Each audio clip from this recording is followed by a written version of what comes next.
অকাল বর্ষণে আরামবাগ ও গোঘাট বিধানসভার ক্ষতিগ্রস্ত আলু চাষীদের পাশে দাঁড়াতে আলু বীজ বিতরণ করল আরামবাগ সাংগঠনিক জেলা বিজেপি। সোমবার আরামবাগের বাসুদেবপুর সুধানীল সিনেমা হলের সামনে আলু বীজ বিতরণ করা হয়। এদিন এই কর্মসূচি থেকে ৩০০ জন ক্ষতিগ্রস্ত কৃষকের হাতে আলু বীজ তুলে দেওয়া হয়। এই কর্মসূচিতে উপস্থিত ছিলেন বিজেপির আরামবাগ সাংগঠনিক জেলা সভাপতি বিমান ঘোষ, গোঘাটের বিধায়ক বিশ্বনাথ কারক ছাড়াও অন্যান্য নেতৃত্ব।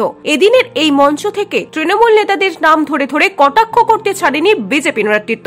তৃণমূল কংগ্রেসের একটা কর্মসূচি আমি আপনার মিডিয়ার মাধ্যমে শুনছিলাম যে চাষির দুয়ারে চাষির কথা। তো চাষির দুয়ারে চাষি কি কথা বলে?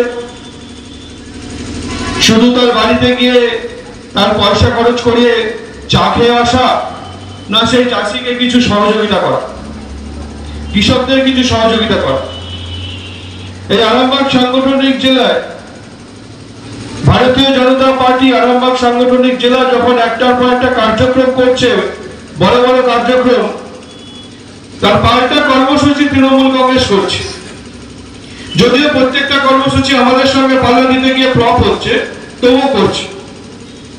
কিন্তু যখন মহতি কার্যক্রম হচ্ছে, এই যে আলু বীজ বিতরণ হচ্ছে, তো তারা যদি সত্যিকারের কৃষকদের কথা ভাবে, কই মায়াপুরে তো আজকে দেখছি ছোট বড় মেজো অনেক নেতা ওখানে বসে বসে বড় বড় ডায়লগ বাজি করছে।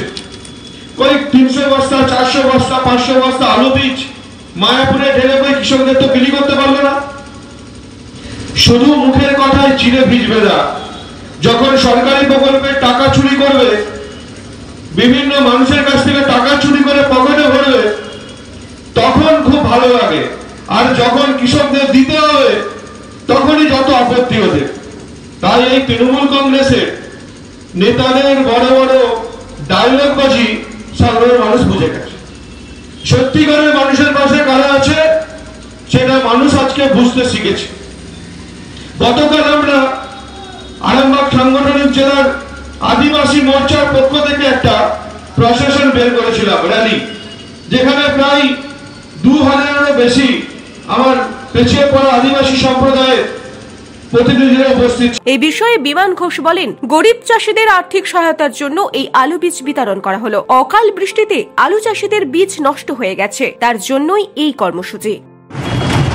আজকে আরামবাগে এই সুধানীল সিনেমা হল সংলগ্ন এলাকা থেকে আমাদের মাননীয় বিরোধী দলনেতা শুভেন্দু অধিকারীর উদ্যোগে এখানে ৩০০ কৃষক পরিবারকে যারা ক্ষতিগ্রস্ত হয়েছে অকাল বৃষ্টিতে আলু বীজ প্রদান করা হচ্ছে। এখন চলছে কার্যক্রম।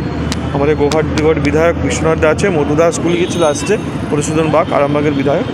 তো এই কৃষকদেরকে আমরা এই আলু বীজ সামান্য দিচ্ছি, কারণ আমরা তো বিরোধী দল, এটা তো সরকারে করা উচিত। এটা রাজ্য সরকারকে একটা কড়া বার্তা দেওয়া যে আমরা বিরোধী হয়ে যদি আমরা উদ্যোগ নিয়ে কাজ করতে পারি, আপনারা রাজ্য সরকার কি করছেন? কৃষকদের পাশে কেন আলু বীজ নিয়ে দাঁড়াচ্ছেন না ক্ষতিগ্রস্ত কৃষকদের পাশে? এদিকে আপনারা বিভিন্ন নিয়ম তৈরি করছেন যে হাই এই ফর্ম ভরতে হবে, ওই ফর্ম ভরতে হবে, ভরতে ভরতে আলু লাগানো শেষ হয়ে যাবে, কবে বীজ পাবে কৃষকরা? তো সেটা একটা চরম বিরোধিতা করি এই রাজ্য সরকারের। আমরা আমাদের সীমিত ক্ষমতার মধ্যে আজকে আলু বীজ প্রদান করছি ৩০০ কৃষক পরিবার। এখানে আমাদের জেলার বিভিন্ন নেতৃত্ব ছিল, জেলার সাধারণ সম্পাদক, শহর মণ্ডলের সভাপতি বিশ্বজিৎ ঘোষ, কাউন্সিলর, আমাদের গোঘাটের বিধায়ক এমএলএ আছেন, বাকি নেতৃত্বরা সব আছেন, কিষাণ মোর্চার সভাপতি। আমরা তো চেষ্টা করছি এদিকে অনেকটা জায়গাতে টহল দিয়ে এটা রোখার চেষ্টা করছি, ততটা পারি চেষ্টা করছি। কিন্তু যদি গোড়ায় গলদ হয় আপনি কি করবেন? এই সরকার যতদিন থাকবে দুর্নীতি বন্ধ হবে না, কারণ দুর্নীতির অপর নাম তৃণমূল। নিউজ আজ বাংলা, আরামবাগ। ঘর হবে সেরার সেরা, সবার কাছে মডেল, চিন্তা কিসের? সঙ্গে আছে কেবি মার্বেল। মনের মতো marble, granite, tile, sanitary fittings এর একমাত্র হোলসেল ও রিটেইল শপ কেবি মার্বেল। যোগাযোগ 9434059753 অথবা 8918126044। আমাদের ঠিকানা বসন্তপুর, আমতলা মোড়, আরামবাগ, হুগলি। সাজাবো আমি স্বপ্নের বাড়ি, কেবি মার্বেলসে দেবো বাড়ি।